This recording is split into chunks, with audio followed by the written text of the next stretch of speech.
ಹಾಗೇನೆ ಸಿಂಪಲ್ ಆಗಿ ಕಡಿಮೆ ಸಮಯದಲ್ಲಿ ಆಗೋ ರೀತಿ ರುಚಿಯಾಗಿ ಈ ಹಾಗಲಕಾಯಿ ಪಲ್ಯನ ಹೇಗ್ ಮಾಡ್ಕೊಳ್ಳೋದು ಅಂತ ತೋರಿಸ್ತಾ ಇದ್ದೀನಿ. ಸೊ ಲೇಟ್ ಮಾಡ್ತೀರಾ, ಹಾಗಲಕಾಯಿ ಪಲ್ಯ ರೆಸಿಪಿ ನೋಡೋಣ. ಈ ರೀತಿ ಒಂದು ಕಡಾಯಿನಲ್ಲಿ ಒಂದು 2-3 ಟೇಬಲ್ ಸ್ಪೂನ್ ಆಗುವಷ್ಟು ಎಣ್ಣೆ ಹಾಕೊಂಡು ಬಿಸಿಯಾಗಿದ ನಂತರ ಸ್ವಲ್ಪ ಸಾಸಿವೆ ಕಾಳನ್ನ ಸೇರಿಸ್ಕೊಂಡು ಅದಾದ್ಮೇಲೆ ಇದಕ್ಕೆ ಒಂದು ಅರ್ಧ ಟೀ ಸ್ಪೂನ್ ಆಗುವಷ್ಟು ಜೀರಿಗೆ, ಹಾಗೇನೆ ಒಂದು ದೊಡ್ಡ ಸೈಜಿನ ಈರುಳ್ಳಿ ಮತ್ತೆ ಒಂದು ಅರ್ಧ ಗೆಡ್ಡೆ ಆಗುವಷ್ಟು ಬೆಳ್ಳುಳ್ಳಿನ ಜಜ್ಜಿ ಹಾಕೊಳ್ಳಿ. ಹಾಗೇನೆ ಸ್ವಲ್ಪ ಕರ್ಬೇವಿನ ಸೊಪ್ಪನ್ನ ಹಾಕೊಂಡು ಒಂದ್ 2 ನಿಮಿಷ ಫ್ರೈ ಮಾಡಿ.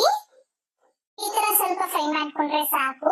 ಅದಾದ್ಮೇಲೆ ಇದಕ್ಕೆ 1-2 ಟೊಮೊಟೊ ಹಣ್ಣನ್ನ ಸಣ್ಣದಾಗಿ ಕಟ್ ಮಾಡಿ ಹಾಕೊಳ್ಬೇಕು. ಆದಷ್ಟು ಹಣ್ಣಾಗಿರೋ ಟೊಮೊಟೊ ತಗೊಳ್ಳಿ. ಅದಾದ್ಮೇಲೆ ರುಚಿಗೆ ತಕ್ಕಷ್ಟು ಉಪ್ಪನ್ನ ಸೇರಿಸ್ಕೊಂಡು ಚೆನ್ನಾಗಿ ಮಿಕ್ಸ್ ಮಾಡಿ ಪ್ಲೇಟ್ ನ ಮುಚ್ಚಿಬಿಟ್ಟು ಟೊಮೊಟೊ ಹಣ್ಣು ಮೆತ್ತಗಾಗೋ ತನಕ ನಾವು ಇದನ್ನ ಫ್ರೈ ಮಾಡ್ಕೊಳ್ಬೇಕು.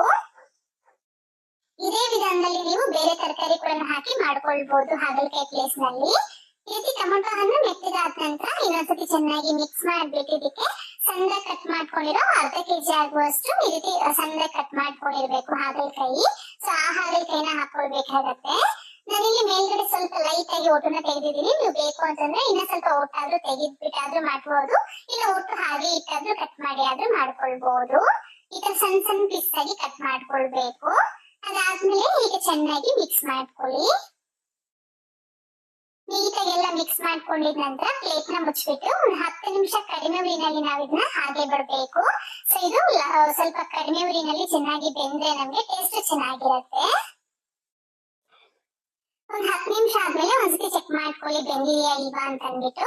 ಈ ರೀತಿ ನಮ್ಗೆ ಒಂದು 1/4 ಭಾಗ ಬೆಂದಿರ್ಬೇಕು. ಅದಾದ್ಮೇಲೆ ಇದಕ್ಕೆ ಸ್ವಲ್ಪ ಅರಿಶಿನದ ಪುಡಿ, ಅದೇ ರೀತಿ ಸ್ವಲ್ಪ ಸಾಂಬಾರ್ ಪುಡಿ ಅಥವಾ ಖಾರದ ಪುಡಿ, ಹಾಗೆ ಒಂದು ಅರ್ಧ ಟೀ ಸ್ಪೂನ್ ಆಗುವಷ್ಟು ಧನಿಯಾ ಪುಡಿನ ಸೇರಿಸ್ಕೊಂಡು ಒಂದ್ 2-3 ಟೇಬಲ್ ಸ್ಪೂನ್ ಆಗುವಷ್ಟು ಹುಣಸೆ ರಸನ ಹಾಕೊಳ್ಳಿ. ಟೇಸ್ಟ್ ಚೆನ್ನಾಗಿ ಬರುತ್ತೆ. ಇದಕ್ಕೆ ಹುಣಸೆ ರಸ ಎಲ್ಲಾನು ಸಹ ಹಾಕೊಂಡು ಚೆನ್ನಾಗಿ ಮಿಕ್ಸ್ ಮಾಡ್ಕೊಳ್ಳಿ.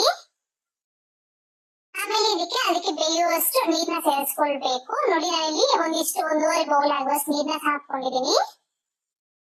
ಸೊ ಇಷ್ಟು ನೀರ್ನ ಹಾಕೊಂಡು ಚೆನ್ನಾಗಿ ಮಿಕ್ಸ್ ಮಾಡ್ಕೊಂಡ್ಬಿಟ್ಟು ಮತ್ತೆ ಪ್ಲೇಟ್ ನ ಮುಚ್ಚಿ ಕಡಿಮೆ ಉರಿನಲ್ಲಿ ಒಂದು 10 ನಿಮಿಷ ಹಾಗೆ ಬಿಟ್ಬಿಡಿ. ಸೊ ನೀಟಾಗಿ ಬೆಂದು ನೀರ್ ಕೂಡ ಎಲ್ಲಾನು ಸಹ ಡ್ರೈ ಆಗುತ್ತೆ. 10 ನಿಮಿಷ ಕಡಿಮೆ ಉರಿನಲ್ಲಿ ಹಾಗೆ ಬಿಡಬೇಕು. ಒಂದ್ 10 ನಿಮಿಷ ಆದ್ಮೇಲೆ ನಾನು ನಿಮ್ಗೆ ತೋರಿಸ್ತಾ ಇದ್ದೀನಿ, ನೋಡ್ಬೋದು ನೀವು. ಸೊ ನೀಟಾಗಿ ಎಲ್ಲ ಬೆಂದಿದೆ, ಹಾಗೆ ನೀರ್ ಕೂಡ ಡ್ರೈ ಆಗಿದೆ, ಸ್ವಲ್ಪ ಮಾಯಿಸ್ಚರ್ ಕೂಡ ಇದೆ. ಸೊ ಈ ಸ್ಟೇಜ್ ನಲ್ಲಿ ಗ್ಯಾಸ್ ಆಫ್ ಮಾಡ್ಕೊಂಡಿದ್ದಕ್ಕೆ ಸ್ವಲ್ಪ ಬೆಲ್ಲ ಕೂಡ ಸೇರಿಸ್ಕೊಳ್ಳಿ. ಟೇಸ್ಟ್ ಚೆನ್ನಾಗಿ ಬರುತ್ತೆ. ಬೇಡ ಅಂದ್ರೆ ಸ್ಕಿಪ್ ಮಾಡ್ಬೋದು. ಅಷ್ಟೇ, ನಮ್ಗೆ ಈ ಹಾಗಲಕಾಯಿ ಪಲ್ಯ ರೆಡಿ ಆಗಿದೆ. ಅನ್ನಕ್ಕೆ ಸೈಡ್ ಡಿಶ್ ಆಗಿ ಚೆನ್ನಾಗಿರತ್ತೆ. ಬೇಕು ಅಂತಂದ್ರೆ ಸ್ವಲ್ಪ ತುರಿದಿಟ್ಕೊಂಡಿರೋ ಈ ಹಸಿ ಕೊಬ್ಬರಿ ಕೂಡ ಹಾಕೊಳ್ಬಹುದು, ಚೆನ್ನಾಗಿರತ್ತೆ. ಅಷ್ಟೇ, ಹಾಗಲಕಾಯಿ ಪಲ್ಯ ರೆಡಿ ಆಗಿದೆ. ಇಷ್ಟೊಂದು ಲೈಕ್ ಮಾಡಿ, ಹಾಗೆ ನಿಮ್ಮ ಫ್ರೆಂಡ್ಸ್ಗೂ ಶೇರ್ ಮಾಡಿ. Thank you. Keep watching Neelu cooking.